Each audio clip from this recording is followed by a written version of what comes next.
কাশ্মীরের পহেলগ্রামে হামলার ঘটনার পর আবারও উত্তপ্ত হয়ে উঠেছে ভারত-পাকিস্তান সম্পর্ক। দুদেশের মধ্যে কূটনৈতিক টানাপোড়েনের পাশাপাশি তৈরি হয়েছে সামরিক উত্তেজনাও। ভারত ও পাকিস্তানের মধ্যে সামরিক শক্তিতে কে এগিয়ে? চলুন বিশ্লেষণ করে দেখা যাক। বিশ্বের সামরিক শক্তিধর দেশগুলোর তালিকায় ভারত রয়েছে ৪ নম্বরে, অন্যদিকে পাকিস্তান রয়েছে ১২ নম্বরে। ভারতের কাছে রয়েছে ৪,২০১টি ট্যাঙ্ক, ১,৪৮,৫৯৪টি মিলিটারি গাড়ি, ১০০টি সেলফ প্রোপেলড আর্টিলারি এবং ২৬৪টি মাল্টিপল লঞ্চ রকেট সিস্টেম।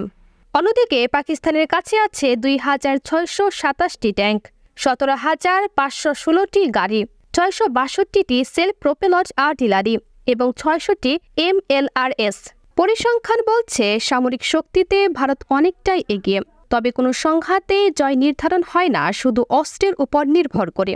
দুই দেশের ভবিষ্যৎ শান্তিপূর্ণ হবে, এই প্রত্যাশা আমাদের সবার। আপনার মতামত জানাতে কমেন্ট করুন। ভিডিওটি ভালো লাগলে লাইক ও সাবস্ক্রাইব করতে ভুলবেন না।